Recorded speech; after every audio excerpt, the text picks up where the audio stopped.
Това е страшно. Страшно е, защото този човек, който стои за тези неща, е яко психически болен. Първо почнал да го пита за нуба за модераторите, след това, че аз лъжа. Праща скриншоти. Да бе, цел живот, значи колко снимам аз? 13 и години, това са повече от 60 кредита трябва да съм теглил, за да мога това всичкото да си го позволя.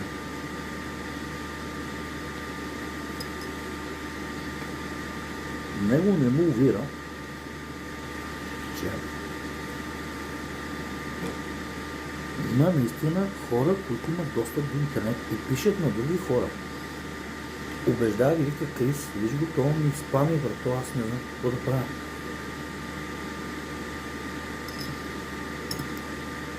Да. То нова си е психично болен, бе. Ушки им пими да си покаже патката. Нищо ново.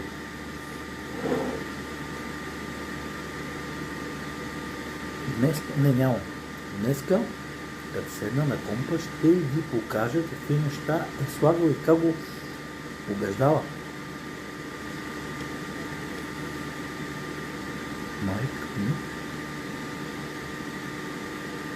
Майка ми и леля ми си давали всяка една стотинка за мене.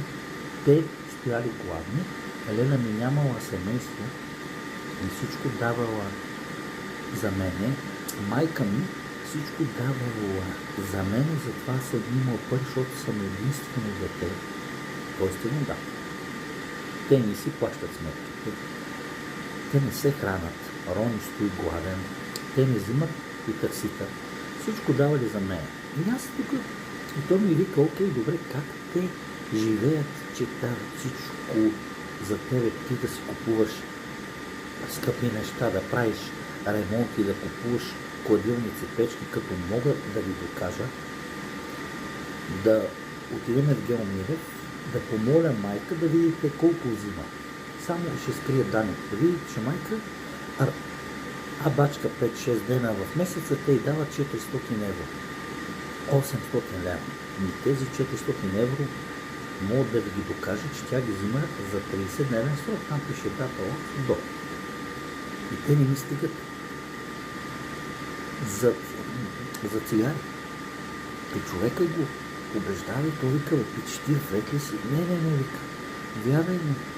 Защо всеки път, когато ходил в Салмагия Умилев, съм показал, че имам пари, и то не моли, и да се сети, че като ходя половин час в колата, справя шоу. Като съм тук, какво да бъде?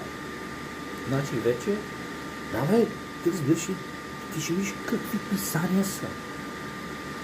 Апчи вика: Кристо ме спока, почна ме пита за нуба. После за тебе и вика: не му вярвай. Ма не ми е писал на мене. Писал е на хора от стрима, налично да ги убеждава, че аз съм за всичко съм лудал, че може би няма и дете. Че това е пушена играчка, дето плача. Ти представяш ли си? Аз викам, фана да си наема охрана. То некъв фикити болен. Апче вика, от всеки стрим прави скриншоти.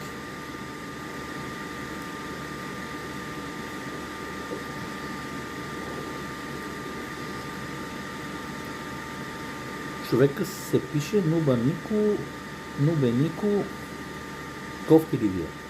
Така се пише в Дискорда. А кой стои? Или е Нуба, или е някакъв, не знам, някакъв психично болен, или е Пими. Ама не, Пими не може толкова правилно да се изказва.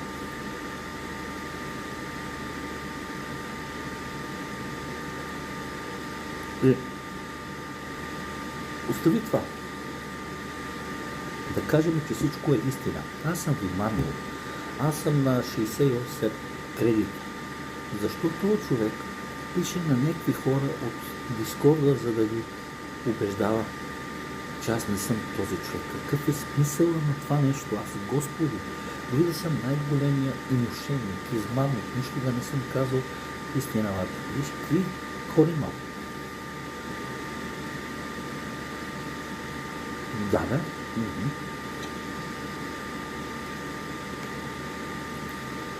И той сподели от личното време. Не. Аз не го знам дори кой е той. Може и да е нова сендър.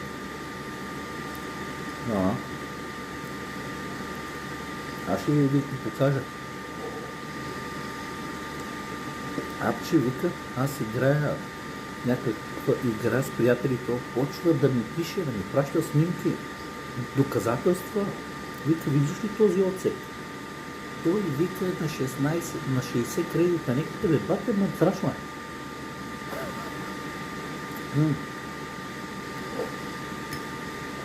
Изоставил съм баща ми, лека му пръст на си да умре, за да му взема апартамента. И представи си какъв извод е това, че аз съм оставил баща ми да умре, не съм го гледал, някакви такива, аз казах с него не бях, но той не искаше въобще, нито се интересуваше от мене, от Нели и от детето му. И аз казах, ето има си и приятели, аз съм до тук. И аз не съм изкрил. Неговите приятели пращаха ли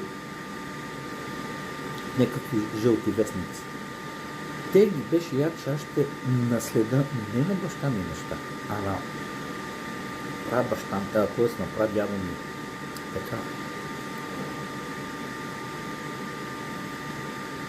И те ги беше яд. Какво ли не правиха срещу мене? Аз като човек казвам, аз не мога да наследя апартаменти. Апартаментите са от 18 годишна възраст мои. Сега ще ви изкарам нотариалния акт.